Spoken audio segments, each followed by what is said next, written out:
Honorable members, prayers. Almighty God, we humbly beseech Thee to look with favour upon this Youth Impact Parliament. Grant that it may perform its high duty as in Thy sight. Give divine guidance to the Executive Director of Youth Impact Movement. Endow members of Parliament with discernment and vision, integrity and courage, that through the labours of this Youth Parliament, the interests and wishes of the members may be well and truly served, and Thy good purposes for the common human life be realized in our midst. Amen. Amen.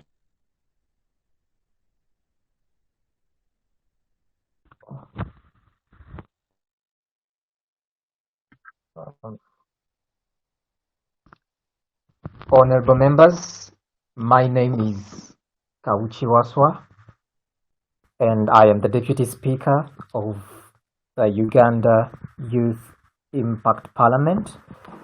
Our director has got some problems, so he's not been able to attend this session, but he's okay.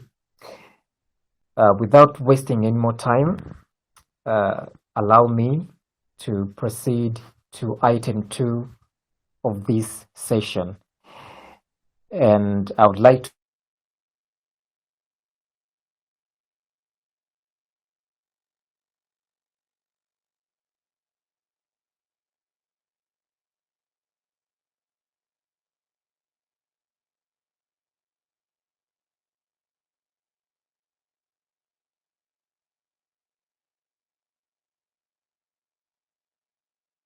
to welcome our directors to take over from there. Mr. Jones, you're welcome. Thank you very much, Mr. Deputy Speaker. Item 2, communications from the founders. The founder and his 2 co-founders and the executive board of Youth Impact Movement wishes to congratulate the Uganda chapter of Youth Impact Parliament for holding their 2nd sitting today, dated the 23rd February of 2023. Things might not appear to be moving as fast as you want, but so far as you are moving, we'll reach there.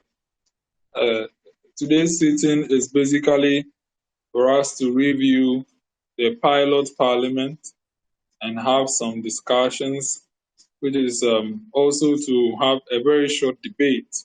So it's going to be a short sitting, and then we wish you all well. Thank you very much.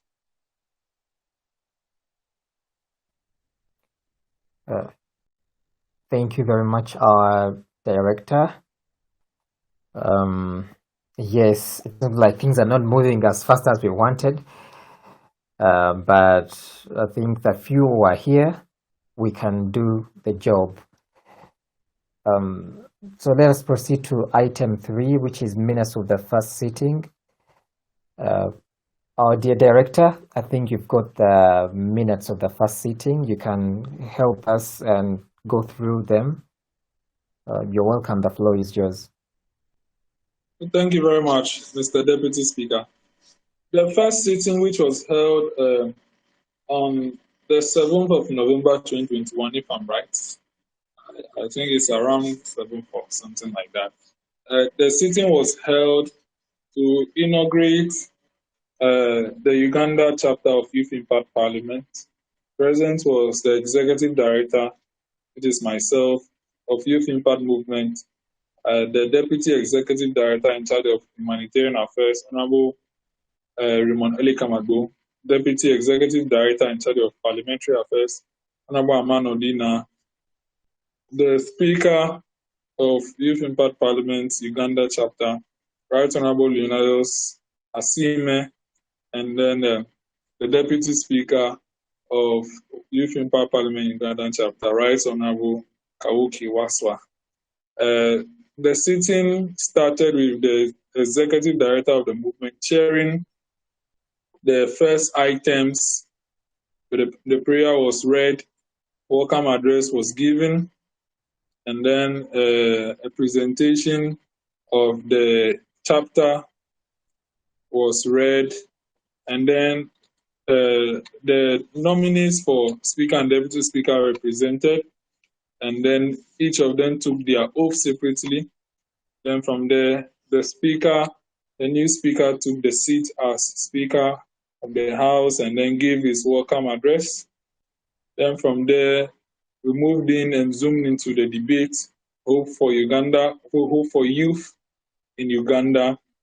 And during the sitting as well, the Deputy Speaker took the chair in the absence, and then the Speaker came back again.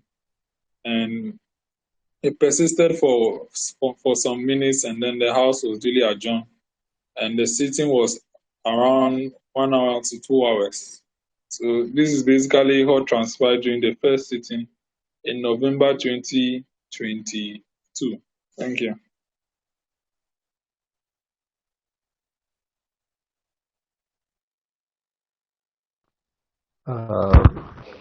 Thank you very much, our director, for taking us through what happened. And moving on to item 4, it is the swearing in of new MPs.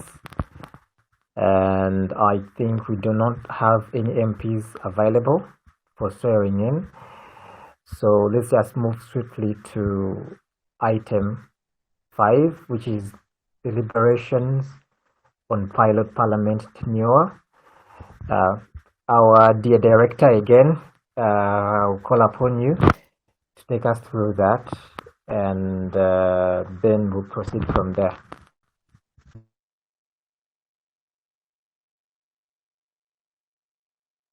Yes, thank you very much, Mr. Deputy Speaker. Mr. Deputy Speaker, the pilot parliament is a parliament to test the waters of a new parliament. Just as in the Ghanaian chapter of Youth Impact Parliament, they had their pilot parliament from that was May 8th May. That was when they had their first pilot sitting, 8th May 2021. And then they had the second sitting around 26 July. Yes. And then they had the third and last sitting of the pilot parliament on the 13th August 2021. So the pilot parliament for the Ghanaian chapter was just to test the waters to see how visible the parliament would last. So the tenure is not really 1 year. It could be longer than 1 year, it could be shorter.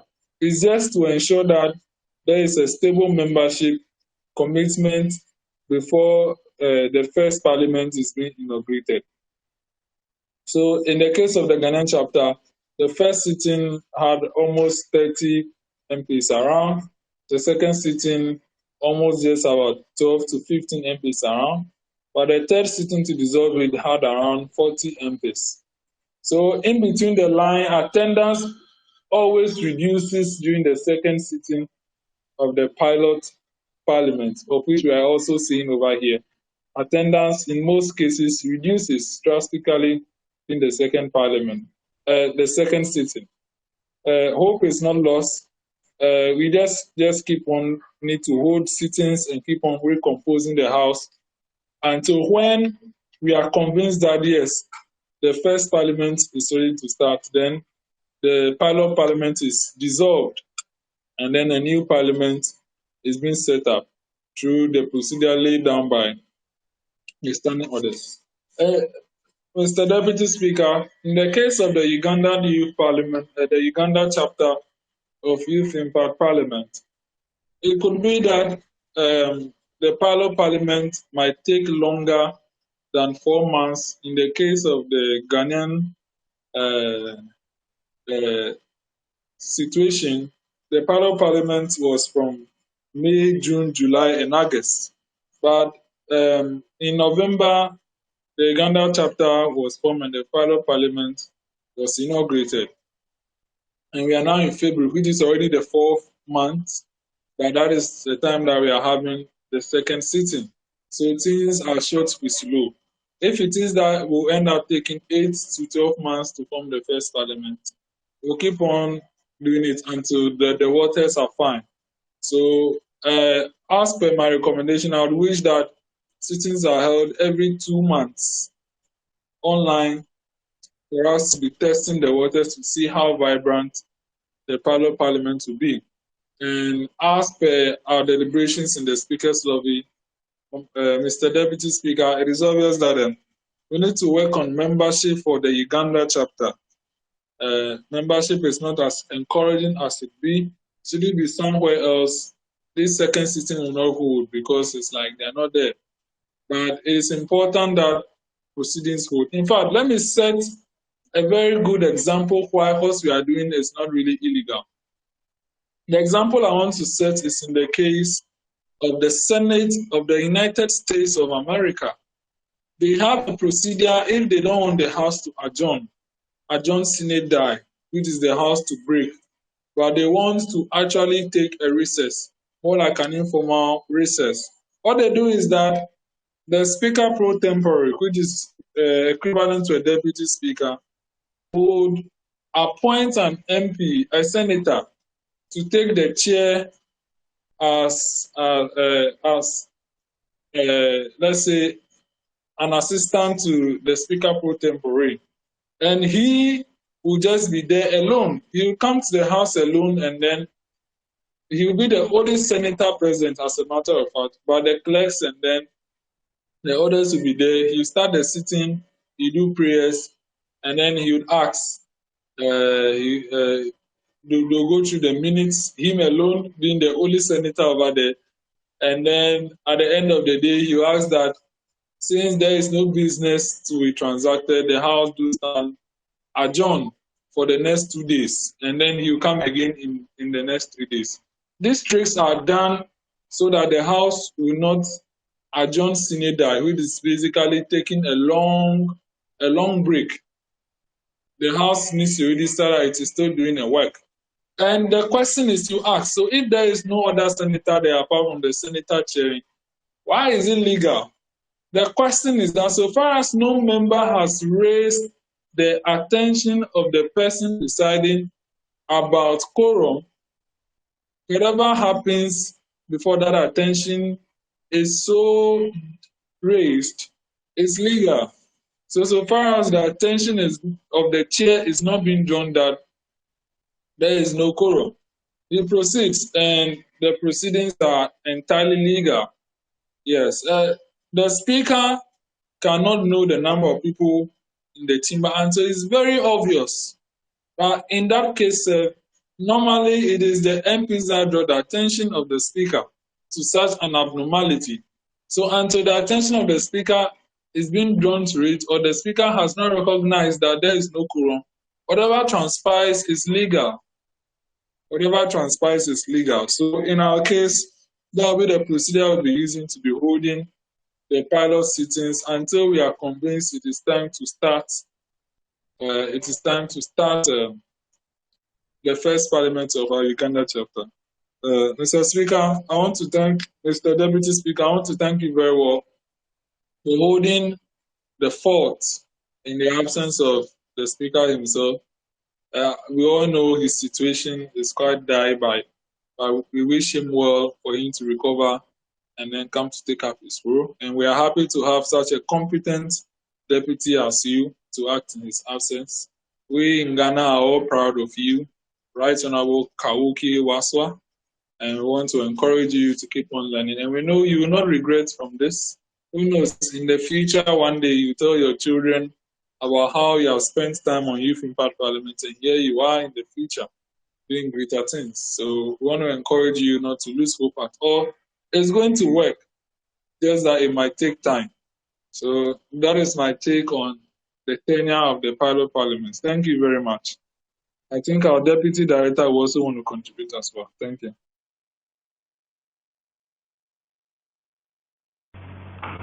Okay, thank you very much, Director, and then Deputy Speaker of the Ugandan Parliament. Yeah, the name you gave me, Kawuki, yeah. So at this particular meeting, my name is Kawuki. Yes, if you don't accept, I'm Kawuki. Okay, just by the way, so Director said it all. The pilot system is just for us to be able to analyze the gains and the loss that we will make along the line. So that when we start the main parliamentary year, we would have been able to learn from the pilot season so that we can be able to do things right. So probably he forgot to add that during the pilot season, we realized that we were not having constituency representatives in the first parliament. Sorry, during the pilot season. So it gives us the opportunity to include the pilot sitting, the constituency representatives within the ending of the first parliament. So that's how come we currently have 93 MPs in the Ghanaian chapter. So it's all good. You are doing very well, and I'm very happy that you are holding the fort behind, and I'm sure at the end of the day we'll be able to sit back and say that this is what we have done. The youth of Africa currently, we say we are the future leaders, but we don't take the opportunity upon ourselves to learn and relearn for the future that they say we are the future leaders for. So I'm very happy. Always I tell my colleagues, this is an equal opportunity for all of us to be able to learn and prepare ourselves for the future, because there will be no way we will be able to perform as we wish the leaders at the national space perform than to learn with the slightest opportunity that we get at any point in time. So the Uganda chapter is soul on our heart. We want the Uganda chapter to work. Then we can move from Uganda together with you and all the people in Uganda, together with we those in Ghana, probably can move to Nigeria. We do in Nigeria. Then we move to South Africa. We do Tanzania. Then probably we can be thinking about putting it out to all the Anglophone countries in Africa. Then after we are done with the Anglophone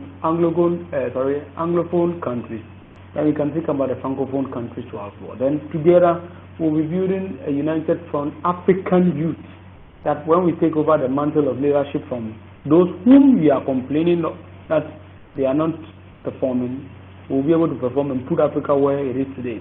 So it's all good, and I pray that the Uganda chapter will see the daylight as we have seen in Ghana currently.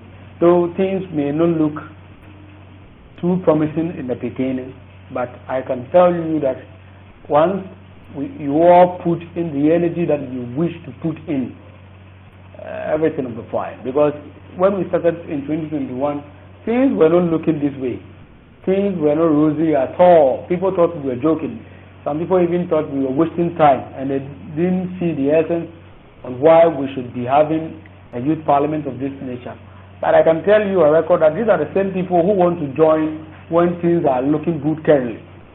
So I wish to say that you guys are doing well, and you should hold the battle and lead the fort.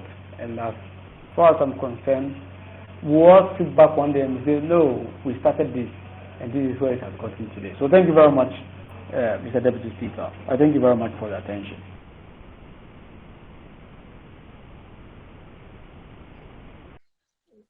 Thank you very much, our director and our dear deputy director. You guys are really great, and we love to hear such statements that encourage us as we, the young people here in Uganda. We don't normally know what is happening outside the country, because here in Uganda, we're like, tied, and there's less freedom for the youth to express themselves. There's less freedom for us to participate even in parliament. But with this vision, the grand vision that you have, I think you're going to help us break up from this cage and probably shine as you're doing in Ghana. Moving on to item 6, which is motion for the debate. The debate today is all hope is not lost for Uganda. Mr. Director, I would like to start off the debate by providing a few statistics about Uganda, and such that we can get a clear understanding of where Uganda stands and why the youth are really important to this country. Uganda has a young population, and the last census carried out, it was in 2014. It found out like that 78% of the total population were under the age of 35, and 20% of the population were between 15 and 24 years old. In politics, young people make up nearly half of all registered voters, with approximately 6.4 million young voters under 30 years of age. However, even with their strength and numbers and our contribution to the voting system, we as a youth in Uganda face huge economic, political, and social challenges. Now, according to the World Bank, while about 700,000 young people reach working age every year in the country, on average, only 75,000 jobs are created annually. So with this problem, it has created frustration due to tough economic conditions. I think you all know about the pandemic and now the recent war. When you go to international geopolitics, the war in Ukraine, plus the unprecedented sanctions which were placed on Russia, all these have brought tough economic conditions in our countries. And we as the youth feel as if there is a missed opportunity to make it in life.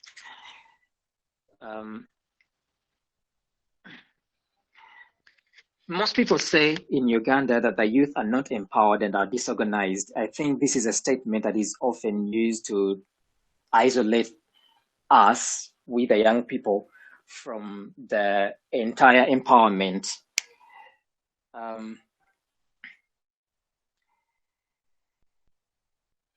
We now, despite this illusion, or I would say, I call it a delusion, we as the young people, I think, are more than what most people describe us to be.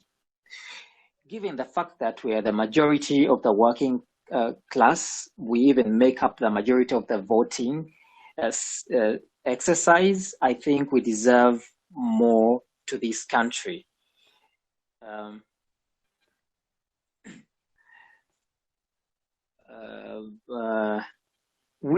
Like for example, in Uganda, in order to address, I think, these diverse challenges that we have, youth engagement strategies must be built on the context of each region in Uganda and take into consideration the specific barriers faced by our communities that don't limit engagement, that include us into the voting system, that allow us to present our voice such that our issues as the youth can be worked upon.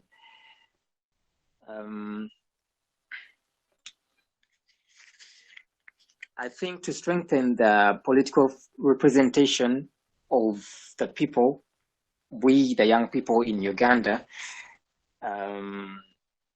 in politics, and actually not only in politics, but in schools, in civil society, in economics, in the whole society, both politically, socially, and economically. I think the government or what the leaders at the top should do for us is to provide programs, for example, at school level, probably even at the community level, which can help us move forward. I believe that it is untrue that the young people are not empowered. That one, I believe that it's totally untrue. Being the youth ourselves, I think it is power already. Like back in 2021, we saw young people use their voice to edge their way further into the political landscape, despite the challenges they faced. A case in point is Bobi Wine. He's, I think to most youth in Uganda, he's a fighter, and he's someone, like he's an inspiration, and is someone we all look up to in case we want to provide our voice. I look ahead personally, on a personal level. I look ahead for future election processes to see how young people like me will use our increased visibility to meet our needs. Of course, through people like Bobi Wine, and not only Bobi Wine, but with the people he's working with.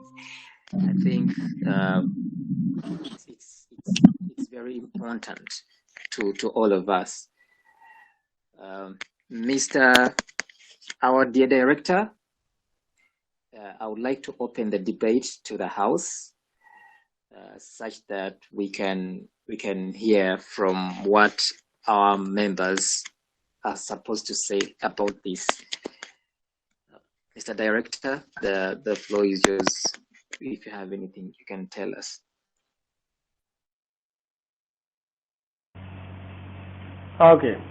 Thank you very much, Mr. Speaker, for the opening statement you made as far as the debate is concerned, which is what there's hope for what Uganda is, right? Yeah. As far as I'm concerned, there's hope for Africans as whole, not only Uganda. Probably maybe the situations in Uganda currently may be so tense that probably it may not be looking like there's no hope. I don't know whether you are currently following the Nigerian election, which will be happening on Saturday. I don't know whether you are following the election. There's a new trend that the youth are beginning to realize that the old ways of doing things is in the past, and we must adopt new ways of doing things. So currently, when you look at the Nigerian election, the traditional APC and then the PDP, which in every country, I don't know about the Uganda, but we have that dual political system where only two political parties rule throughout. But in Ghana we have the MPP and then the NDC. But something interesting is happening in Nigeria currently. The traditional APC and then the PDP, which used to be the traditional political party that rule Nigeria. Currently there's a third force, the Labour Party, which is headed by Peter Obi. And you realize that from how the man has posted himself, the posture that he has given himself as far as him being a governor of a state in Nigeria before, and the way he had handled the state and what he had achieved throughout his campaign, you realize that majority of the youths are rooting for the third candidate, Peter Obi. And I'm very optimistic with the way things are going that Nigerians youth, most especially, are going to vote for Peter Obi. Now, putting it into the Uganda argument, as you rightly said, the youth forms the larger population of the Ugandan population currently. But we realize that when Bobi Wine contested Museveni in the last election, he won marginally with a very huge gap, which majority of the youth whom should have supported Bobi Wine voted for Museveni. So in the situation whereby we are calling for a hope, and you see the old people, this is something that I always say, the old people don't always see what we are going through because they don't care. The France president, Emmanuel Macron, is about 40 something years old, of which he will be ending his tenure very soon. And if he ends his tenure, probably at the age of 45, he's still in his youthful days. Should it happen that Emmanuel Macron will be living to 80 years, whatever decisions he has taken, whether good or bad, he will live to have a feel of it. But in a situation whereby we have Museveni, currently Uganda president, who may one way or the other may not live for long, probably 10 years, whom he may not live to have the feel of the decision he has taken. He doesn't care. So whatever decision he's taking, he doesn't care about the future generation. And then the wealth that he has amassed for himself and his family, even when those decisions come to hand us in the future, they are not passed. So it is about us, the youth, taking up the mantle, supporting our colleague youth, going for positions in the future. And what do we see? We see the youth rather who are very educated, very knowledgeable as far as things are concerned, rather following those people for what? For their personal gains and peanuts that they will be given. Again, we the youth, though there's hope for the youth, but I can tell you, Mr. Speaker, that we the youth, if care is not taken, we may even perform worse than what the current leaders are doing. Because in Ghana currently, I always hold the argument that we are not the future leaders. I always hold the argument that we are not the future leaders. Because if you look at our youth space points,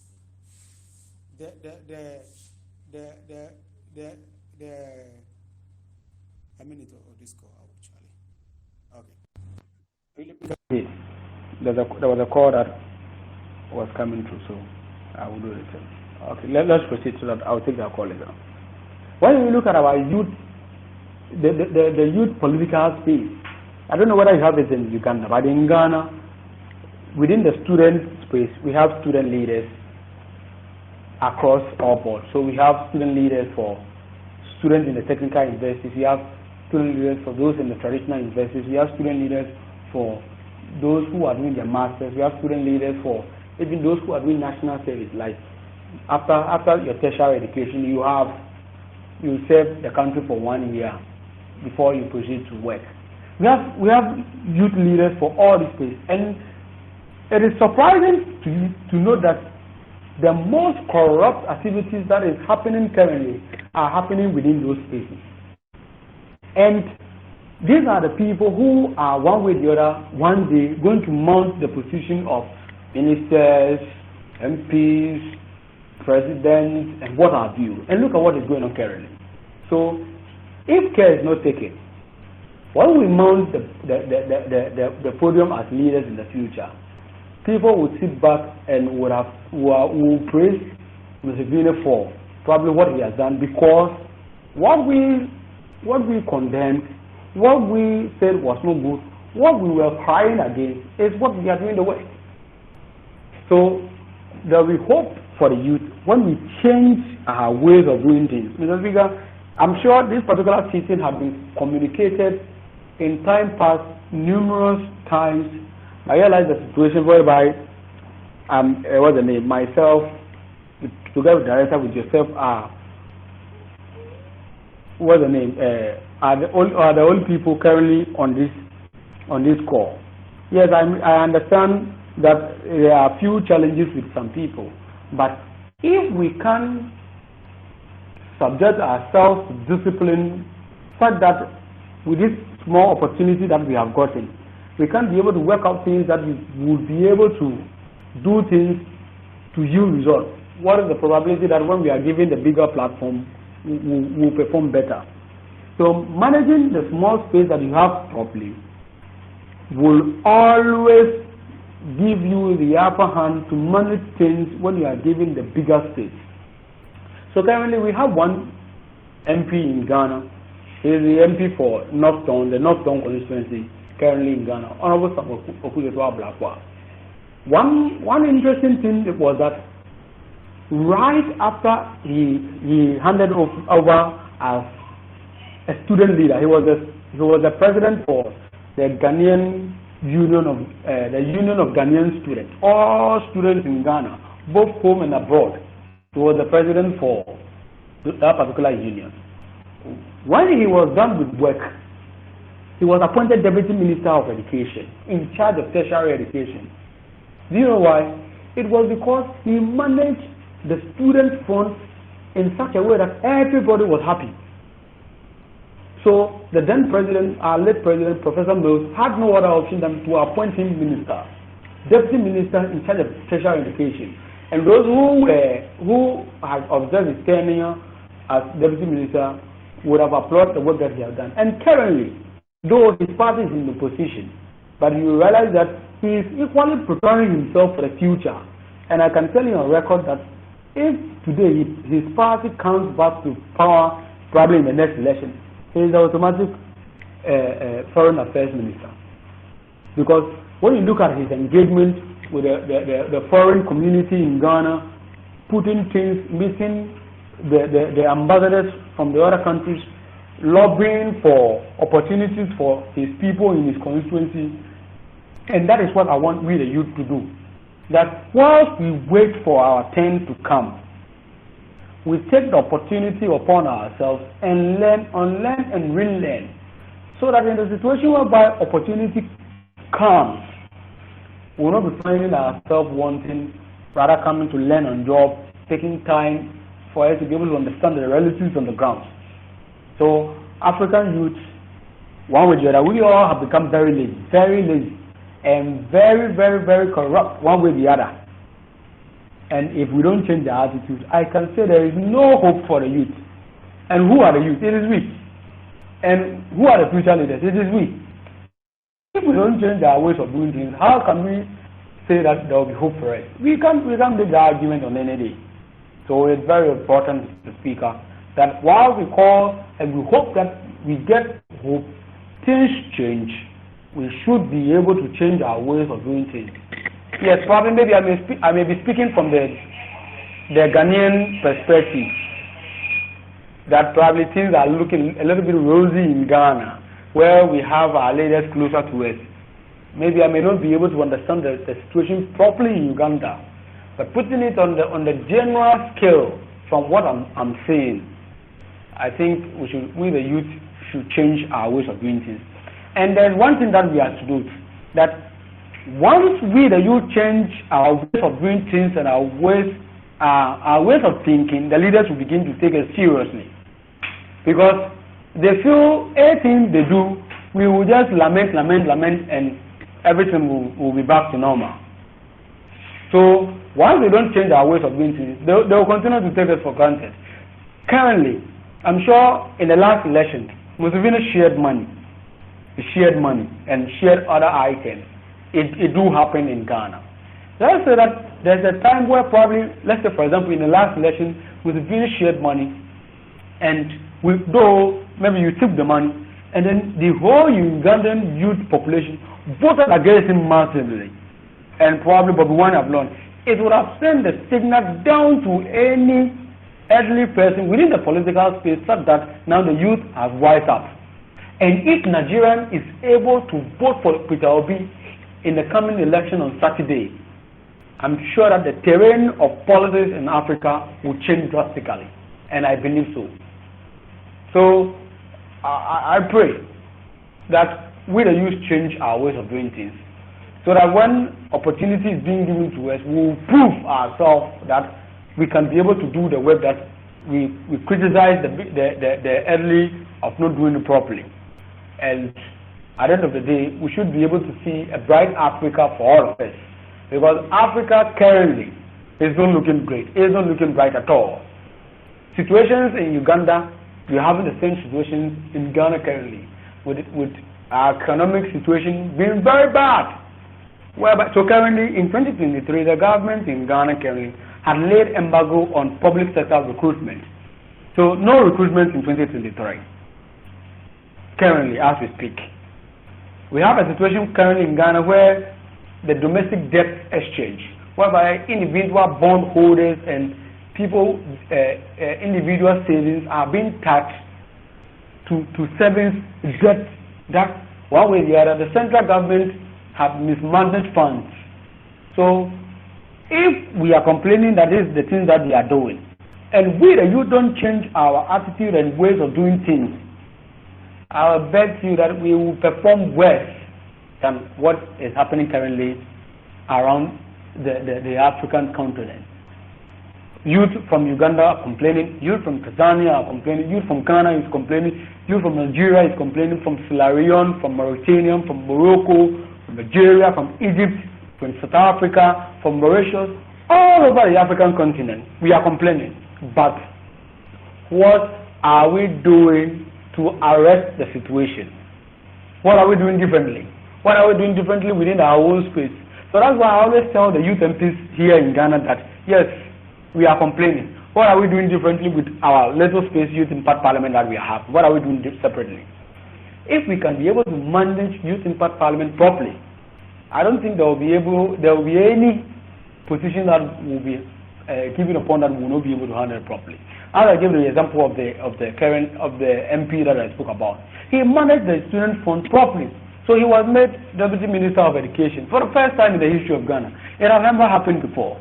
But Professor Milo saw the need and made him deputy, and he didn't disappoint. And currently, he is the best performing MP in Ghana currently. Both on the floor, maybe some of them maybe let me say one of the best performing. Yeah, let me put my words right. One of the best performing, and he's one of the youngest MPs currently in Ghana. Probably he will now be reaching 40 years old, but he is performing than those who have been in Parliament since when the incept of Parliament. So I think we the youth can do better. Once we begin changing our ways of doing things, so that we hope for it. I thank you very much, Mr. Speaker, for the opportunity to speak. I thank you very much.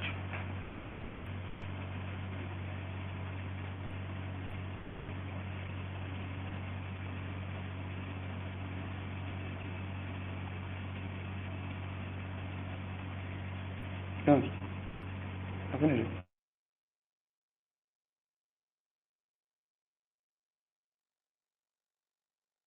Thank you very much, dear Deputy Director. Now from our Director, what is going to say about the motion?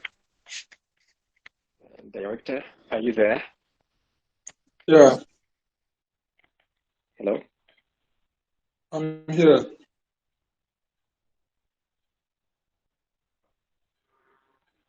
Yeah, hello. Yeah, so Thank please, you very much. the floor is yours. You can take over. We'd like to hear your view about the motion. Thank you very much, Mr. Deputy Speaker.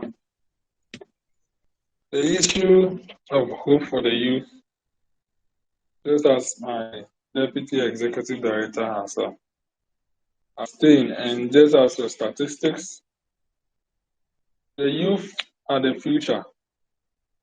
What do we say by the youth are the future? It is because in the next 30 years, the generation of poor people, 95% of them will be gone. They'll be dead. People who are from 30 to 60 will become 60 to 90.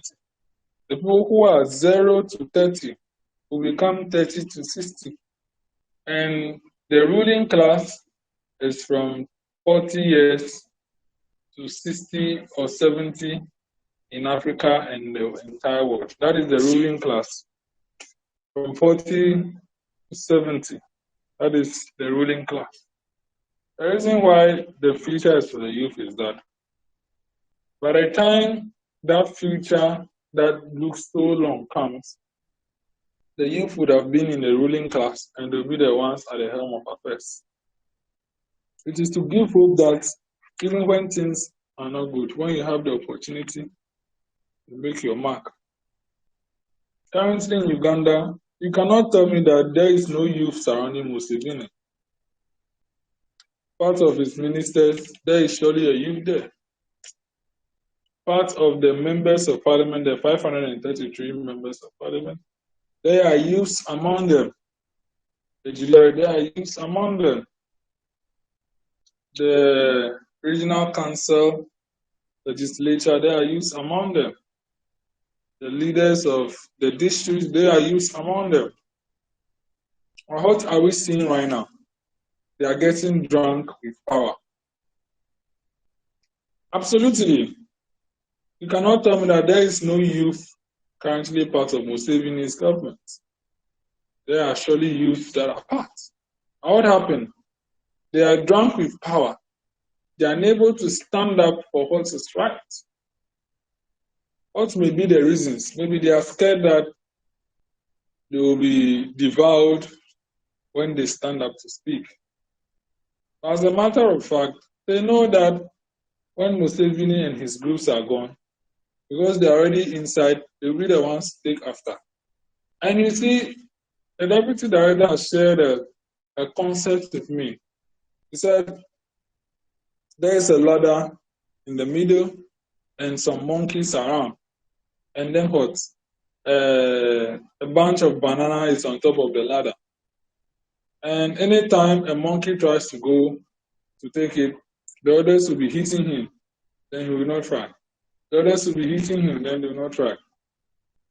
The experiment is that they want to see if anytime a new monkey comes, would there be a change? So they take out one monkey and they bring a new monkey. The new monkey tries to go for the banana. The old ones are hitting him. The old ones are hitting him. The old ones are hitting him. Then he also doesn't want to touch it. Then they take one old monkey, they bring a new monkey. The old ones are hitting him anytime he tries to get the banana. What happens again? They remove an old monkey again and bring a new monkey. Anytime a new monkey tries to get the banana, the old ones are beating him. So what are they trying to say? So far as the old people remain there, the culture will continue.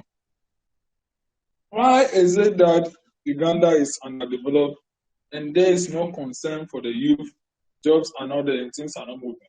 Because they have developed a culture among themselves. And anytime who stands against the culture disciplines the person. So even when the youth get there, they are bound to go by the practices of the old. The thing that Museveni is doing might be beyond, even should it be that Museveni goes, there might be youths who will continue the same attitude. It takes someone of determined mind to say, no, it shall not continue as such, for that practice to stop.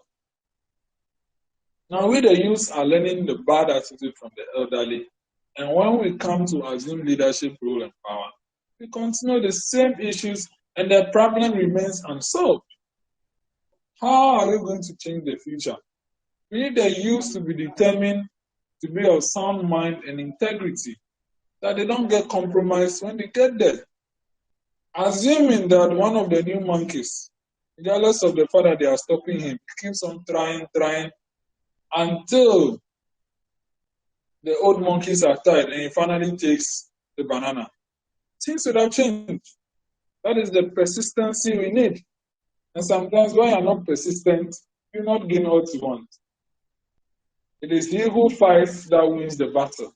If you sit down there and there's a battle ongoing, the battle will still be there. The situation will even worsen. But if you go inside the battle and you fight for what is rightfully yours, the turnout of the battle might change, and how you become the victor, and then things will change. So when there is a battle that we ought to fight and we're just sitting down and watching and thinking that the situation will not change, so we will not participate, it will worsen. That is why I'm saying that when you believe the government is not doing well, it is time for you to vote. You should not sit down in the house and be expecting that things will change because you don't go and vote. There will still be an election. Someone will be elected. Had you gone to vote, the outcome would have changed. But because you are seated down, someone will surely be elected, and the person who is so elected has given the powers of the state And whatever is happening might continue to happen. You don't make change by sitting down and not taking any action. We are human beings and we are bound to make mistakes. Even me, I'm still learning, making mistakes, and I'm still learning a lot. I'm still learning a lot. I don't know it all. I'm still learning and still learning. That is how the human nature is. We can never be perfect, but we strive to be perfect. So are you telling me that for the fact that you know you can never be perfect, you don't make an effort to become perfect? Oh, then you get worse. There is this one question that I also say. If God has stated when each person will die, God clearly states when each person will die. Someone who knows he will die by age 10 wouldn't want to go to school. Someone who knows he will die by age 20 would not want to waste time at SS. He will go for black money. Someone who knows he will live long and he will die at age 99 will not do anything to spoil his life so that he will live 70 years in doom. He will ensure that he goes to school and then what? Gets a good work and becomes great so that he can enjoy to his time. And God has taken the date of our death away so that we can have belief that we will live long. And in hope and belief that we will live long, we strive for the good. We strive for things to work. We strive for our future. You go to school. No one knows when he will die. That is why anytime we wake up, we are hoping that we live long, we have families. And that hope keeps us alive, and we keep on striving for things to work well until we die, whether prematurely or not. So that is how the entire hope is. We need to hope that things will change. We need to hope that things will become better. We need to hope that the situation will not be the same. We need to have hope that things will change. But if we lose hope and we are expecting that things will change, things are never going to change. Because we are no more making any efforts for the future to change. No more making any effort for the future to change. That is why I'm saying that when you are hoping that things will change, you need to make an effort. If the youth of Uganda sit down there and decide that they're not doing it, why? Because there is no hope, there are no jobs, there are no nothing, they will not do anything. Their situation will keep on worsening. Things will keep on becoming so bad and unimaginable. If the youth said, no, we will not sit down there and things will become bad, they'll start making effort. Some will go and farm, some will go and do this, will engage in this business, who knows? Their life will be getting better. I mean, the government will identify those people and will support them, hoping that will help them with the agenda. So far as you keep on making an effort, things will work well. The hope is the fact that there is light at the end of the tunnel. So far as there is light at the end of the tunnel, you cannot stop because you want to reach the light. You want to reach the light. You want to reach where the light is. You want to go out. You want to come out of your situation. That is die. No one will love to be so incapacitated and healthy for the rest of his life. You prefer to even die. But if you know that after some few days you become better, because that you know you become better, your immune system even works. Your antibodies will start working that you become better. So in order to keep hope alive, we need to believe in hope and work towards the hope. We don't sit down there and expect that things work. Assuming we sit, in fact, even the kings and queens that are born in silver spoon, they have to make an effort to learn how to rule the country. But the fact that money is not your problem, you are born to a rich family, if you don't make an effort, it becomes sports. If you don't stand up, exercise, and learn how to rule the country, you become the worst. In fact, they will not even give you the thing because you don't feel you are prepared. We are born in different situations. Someone is born poor, becomes rich. Someone is born rich, becomes poor. Someone is born rich, continues to be rich. Someone is born poor, continues to be poor. Why? Because the person who is born poor, continues to be poor, loses hope. The person who is born rich, becomes poor, It's not making any effort. It's not hoping for things to be better. So he becomes poor. Someone born poor because then he becomes rich. It's because of his hope is very high. He's determined to make the future better. Therefore, he will change his situation. Someone who is rich and continues to be rich has picked up the fact that I need to ensure that this richness continues and makes efforts. Riches do not come overnight. Mark Zuckerberg and all of them, Elon Musk, have been working, toiling for a long time before things worked out. Who says there are no millionaires in Uganda? Who says there are no industrial men and business tycoons? Because they hope for the better. As I'm here, I'm not perfect. Things might not be going well at my workplace, but I'm hoping that one day to become so good that I'll become the star. They will be surprised that I'm the one who was not performing well. But now I am actually on top. I'm doing well because of I keep on hoping that my situation will become better. I'll deliver more and they'll be proud of me. Hope. It's a big word that if you understand that word, you can do greater things. My brothers and sisters in Uganda, there is hope. And for you to identify that hope, you need to feed hope. You need to keep on feeding it. If you keep on feeding it, it will stay there and it will materialize into what you want. For the records, Museveni will not live forever.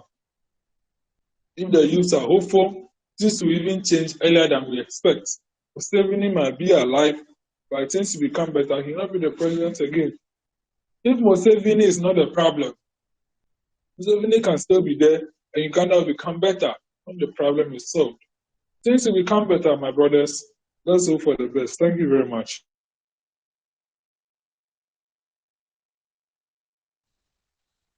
Thank you very much, Director. I think there was a lot of information to digest and a lot of statistics to talk about, but we thank you very much.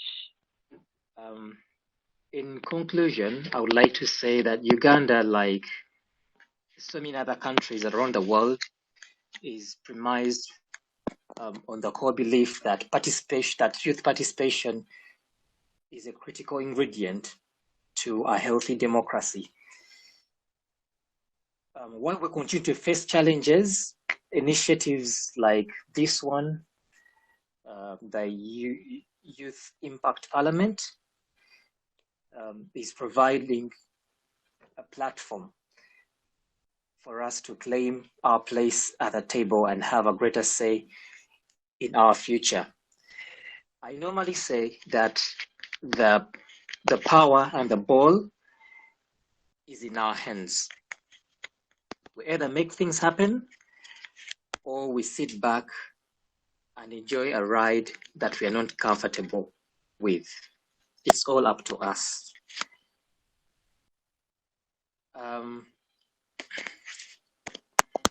According to the points raised,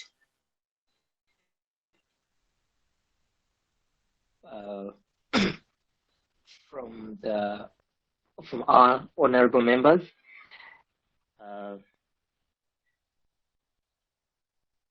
let those who support the motion say yes. And those who don't support say no.